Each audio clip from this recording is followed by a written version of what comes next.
Hey Google, turn on dining light. Okay, turning the dining light on. Okay guys, welcome back to this channel. Today we'll be having another review of this toy na nabili ko sa isang online seller. So before that, shoutout muna sa seller na to, si Sir Caps Hobby, Captain Hobby.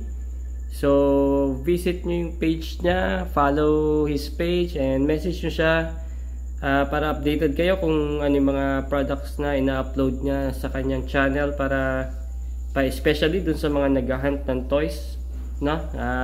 Baka malay nyo dun yung nahanap nyo. So sir, shoutout sa iyo, thank you very much for selling this product.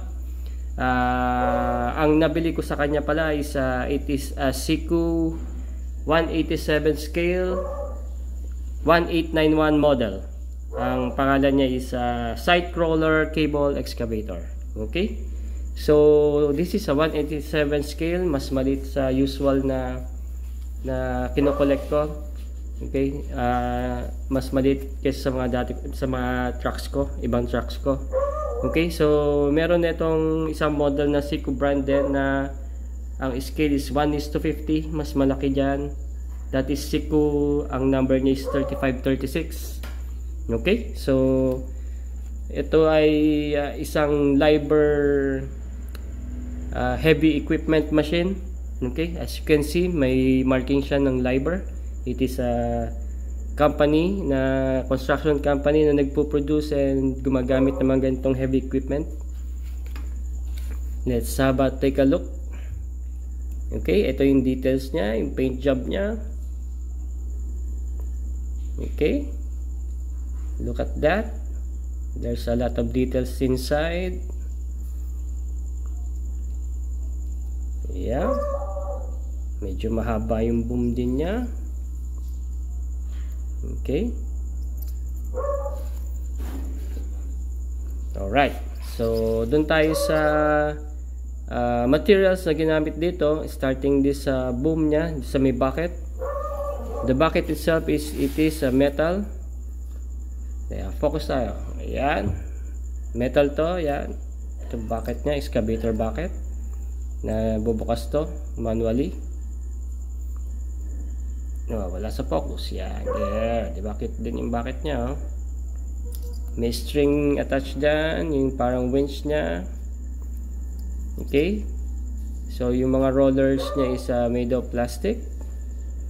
Meron ditong high tension wire na rubberized filling, plastic na rubberized. Etong boom niya is made of plastic. Sa side na to, yung hydraulics niya is made of plastic, tong gray na to. And this is metal casting, yung hydraulic niya. Dito yung body niya is made of metal, die-cast to all the way from here. Yung cabin, buong body, lahat ng color yellow na yan, that is die-cast. This upper part is plastic, I can tell. And yung may details na gray na to, yan, parang may pad dyan. Tapos ito, this is plastic. Sa side na to, yung mga gear niya is plastic. Yan, may dalawang knob dito, plastic din to. Functional yan, I'll show it later. Yan, yung trackpad niya is metal. This is metal, part ng base, and rubberized tong trackpad niya. Yan, magandang klaseng rubber. Pag Siku brand talaga, expect maganda yung material. Medyo madumi, sorry. Okay, this rubber hindi siya malagkit, hindi siya nagdidikit. Okay, gandang klase. Alright, yan yung boom niya. Okay, so the functionality, tanggalin ko na nga ito, natatanggal din sa daliri ko eh. Alright, yung functionality niya is like this.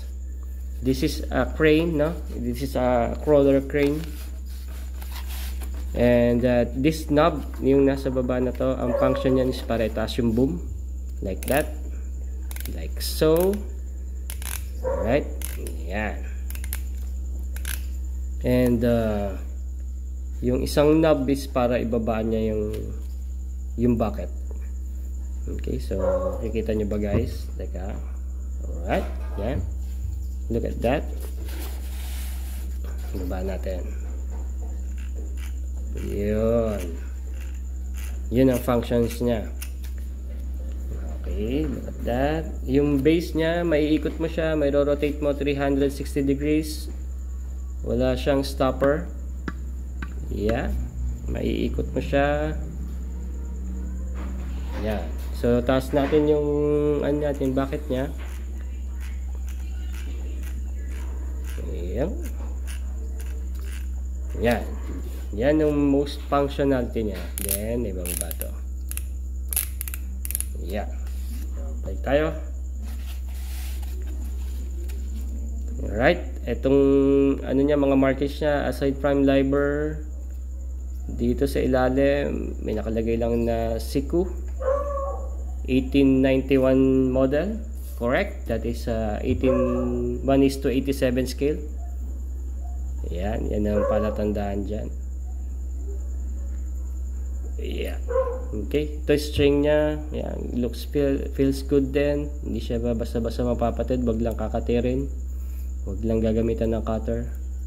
Ito may details sa taas, merong mga rollers dito na holder nung string. Yan, ganda rin ang itsura nya. Look at that. LIBOR din ang marking dito. And save the other side. Okay, so rate nyo nga to guys, tong truck na to. At etong truck na to, isa to sa mga interest ko, ang nakikitang mga sasakyan sa construction site, saka sa daan, no? Of course, pagka nakakadaan tayo ng ginagawang tulay, gagamit sila dyan. Ang main talaga nito, purpose nito talaga is para sa mga construction sites na gumagawa ng building and mga tulay, bridges, gano'n. Ginagamit nila to para mag-lift ng mga heavy materials, heavy equipment, of course, like gagawa sila ng crane, katulong nila to. Gamit sila nito. Okay? Alright. Details sa cabin, I think parang smoke brown yung kulay ng acrylic niya. Yan, kita naman yung upuan sa loob, yung upuan ng tao. Yan, ganda din, pero mas maganda siguro, mas detalyado ang 1:50 nito guys, no? So what do you think guys? There you have it. Kung gusto niyo pa makakita ng toy review na ganito, meron akong 1:87 scale, meron akong 1:50, 1:55. Gagawa ko ng video yan soon. Abangan nyo lang dito sa channel to. So please follow this page, share nyo na rin, like nyo na rin of course, para makarating din sa ibang enthusiast, no? Yung mga may interest din sa ganitong klaseng toys. So thank you guys sa time nyo. Hindi ko i-expect yung mga views nyo, especially sa TikTok account ko, no? Hindi ko ina-expect na maraming views yon. Ang purpose lang talaga ng video is to document yung mga ganito kong toy para in the future meron akong reference. So anyway, thank you very much for your time and goodbye.